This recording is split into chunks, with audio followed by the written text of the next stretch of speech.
My dad used to be Abraham Lincoln. When I was 6 and learning to read, I saw his initials were A.B.E. Albert Baruch Edelman. Abe. That's when I knew. My dad didn't look much like Lincoln. He was shorter and rounder, and he had a much bushier beard. But there was something about his eyes, something watery and kind. Lincoln's soul staring out of my dad's face. My dad had a mole on his cheek, too. It wasn't on the same side as Lincoln's, and most of the time it was covered with hair, but it was enough of a sign. I'm the one who suggested he name the furniture store Honest Abe's after he inherited it from his Uncle David. People want to know the guy who sells them their beds and easy chairs is an honest sort.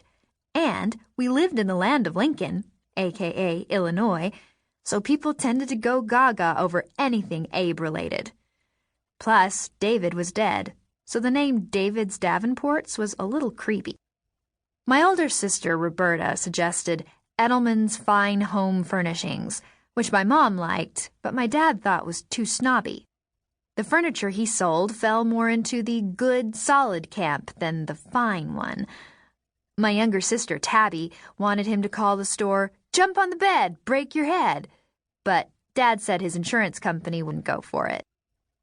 He ran with Honest Abe's. Business went up by 33% after he changed the name of the store, even though he kept the same stock. My dad dressed up like Lincoln in all of his newspaper ads, a big stovepipe hat on his head, his beard trimmed enough so you could see his mole. Some of the copy was pretty corny. You don't have to wait 77 years for a great deal, and log cabin or White House, we furnish them all. But every time I opened the Downers Grove Sun and saw his quarter-page ad, it felt like a love letter written just to me. My dad used the whole family in one of his campaigns. We went to an old-timey photo studio where they had racks and racks of prairie dresses and bonnets for the girls to wear, and vests and long jackets for the men. Men could hold rifles if they wanted. Women could hold baskets of flowers. The photographers told you not to smile, but in the picture, Tabby is grinning like a moron. Roberta and Mom look suitably old-fashioned and dour. I look like a normal girl from 1966. My eyebrows just a little raised.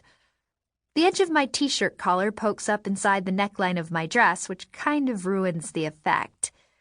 Dad looks very presidential, standing up straight and proud, one hand on the back of my mom's chair, the other hand tucked between the buttons of his vest.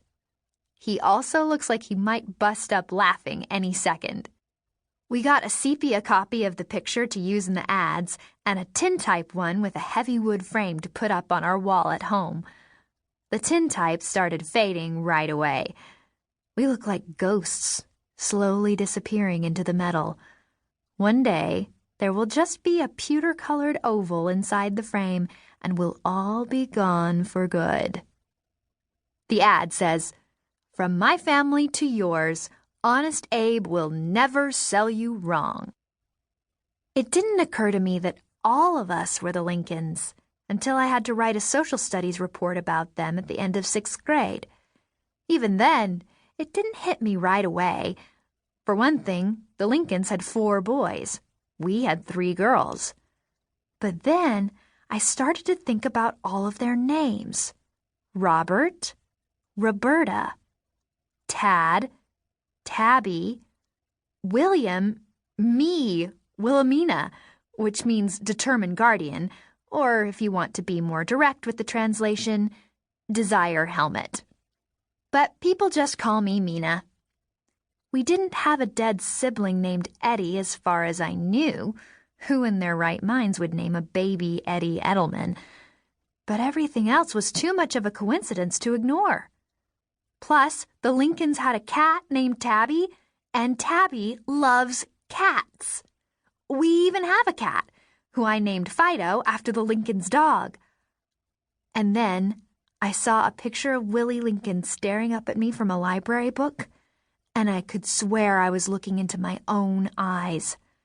Willie was leaning against a table in his long suit jacket, arms and legs crossed, daring me to recognize my old life. It became crystal clear to me as I wrote my report. We were the Lincolns. The Edelmans were the Lincolns reincarnated.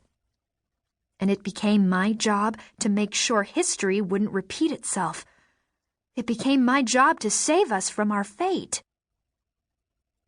Mina Edelman, Mrs. Turner, Social Studies, Grade 6, Period 4, 6-6-66. Almost the sign of the beast. Final paper of the school year. Huzzah!